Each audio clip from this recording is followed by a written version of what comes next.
Ayer el presidente Nicolás Maduro, cuando se cumplió el primer aniversario de la muerte de Hugo Chávez, quien fuera presidente de Venezuela, rechazó el hecho de que la OEA se pueda pronunciar sobre la crisis en su país. Dijo que la OEA se quede donde está. Y en efecto la OEA está cerca de aquí en Washington, a una cuadra o dos de la Casa Blanca.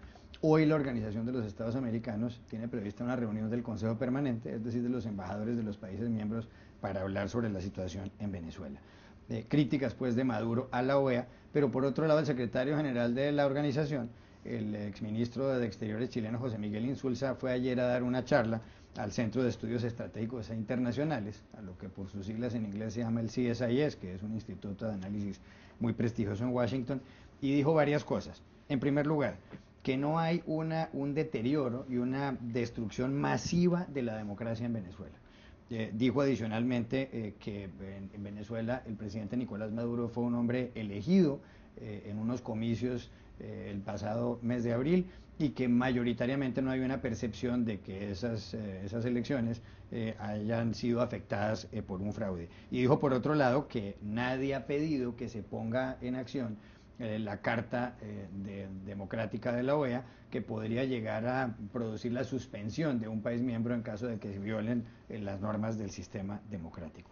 ¿Qué piensa usted de esa posición, tanto de la de Maduro, rechazando a la OEA, como de la de Insulza, defendiendo lo que está haciendo la organización? Bueno, sí, la OEA puede terminar en fuego cruzado y ya eso está, digamos, de alguna manera bastante sugerido por lo que está sucediendo. Con respecto a la democracia en Venezuela, si volvemos al viejo tema, si este programa se ve en Paraguay, todos los paraguayos saben que la descripción de Insulza bien podría aplicarse al caso de Alfredo Stroessner, elegido por medio del voto reiteradamente y gobernando por medio del fusil. Y si este programa llegara a Indonesia, los indonesios, si hablaran español, sabrían que se aplica a Suharto, que también era elegido por el voto y gobernó dictatorialmente por 20 años. Bueno, pero Maduro no es Stroessner. Los que están en la calle, en las, ¿cómo se llama?, guarimbas, en Venezuela, opinan que sí.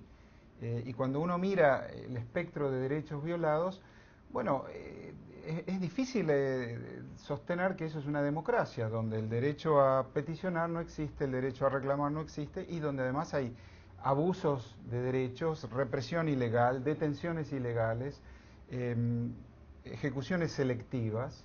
Está probado que los muertos han sido muertos además con balas disparadas a la cabeza, eso por parte de las fuerzas represivas, fuerza de choque, paramilitares en motocicleta, en fin. La democracia es mucho más que cómo se llega al poder por medio del voto. La democracia requiere gobernar de manera democrática, de acuerdo a derechos, respetando la separación de poderes, las libertades públicas, los derechos de los individuos y haciendo cumplir la Constitución. Pero Stroessner no permitía que hubiera candidatos opositores a las elecciones. Suharto y en cambio sí. en Venezuela sí, Suharto sí. Suharto sí tenía partidos de oposición. Salazar en Portugal, los portugueses también recordarán o habrán leído en la escuela, en Portugal también había elecciones que ganaba Salazar. Entonces, esto independientemente de si fue fraude o no fue fraude, que es otro reclamo, pero asumamos que no fue fraude. Esto no es gobernar de manera democrática, no es gobernar de acuerdo a derechos, es gobernar basándose en violación de derechos, masivamente. Por el otro lado, la OEA no es simplemente un ente pasivo que responde a lo que los países quieren. La OEA es una organización multilateral, está por encima, es una organización supranacional, también puede iniciar acciones, también puede mediar en los conflictos. Ya van 4 semanas. Recién hoy va a haber la primera reunión sobre Venezuela del Consejo Permanente, que fue pedida en reiteradas oportunidades, la han dilatado deliberadamente, no hay excusa a eso. ¿Cuáles son los intereses? Bueno, es respuesta de ellos eso. Y por el otro lado, si fuera simplemente un agente pasivo que responde a lo que los gobiernos quieren, no habría habido Comisión Interamericana de Derechos Humanos en las dictaduras, enfrentándose a las dictaduras militares de América Latina de los años 70. Argentina, Chile, Uruguay, Brasil, en donde la Comisión Interamericana de Derechos Humanos tuvo una actitud muy activa y se enfrentó, además, a esos gobiernos. Nicolás Maduro además rompió relaciones diplomáticas de su país, de Venezuela, con Panamá, porque es la nación, Panamá, que pidió la reunión de la OEA.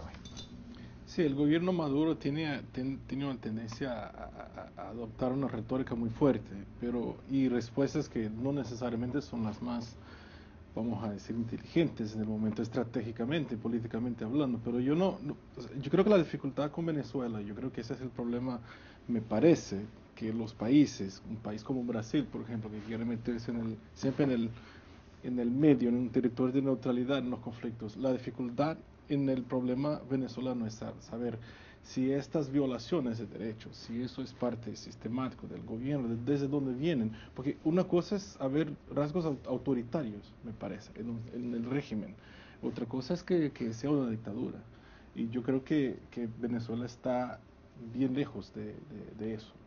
Entonces, una discusión en la OEA, yo creo que el problema es que esta es una organización muy dividida y es muy difícil sacar conclusiones a partir de los pocos elementos que nosotros tenemos. Hay en Venezuela que llegar uno y convencer al gobierno y la oposición, que de hecho hablan por la mitad del país, porque los radicales de la oposición y del gobierno no están todavía convencidos, me parece. Y eso es algo muy difícil de hacerlo, y aún más acá en Washington, en una reunión de la OEA. Y es una organización además donde casi todo hay que decidirlo por consenso, con lo cual tenía razón Alberto Lleras, expresidente colombiano, primer secretario general de la OEA, gran intelectual por lo demás, que decía: la OEA será lo que los países miembros quieran que sea. Cuando quieren que funcione, funciona, y si quieren que no funcione, no funciona. Sí, pero si tiene una función de denuncia y una función de mediación, está bien. Que la primera entonces sea la sumatoria de las partes, que es que son la voluntad de los países miembros, que realmente no existe una voluntad colectiva. Pero sí hay un espacio de mediación que no lo está llenando nadie, no lo está llenando Brasil, con quien Venezuela tiene una relación muy estrecha y muy cercana, no lo está llenando Colombia, que podría hacerlo en este momento, tomar un papel muchísimo más activo y tomar una posición de mediación muchísimo más productiva.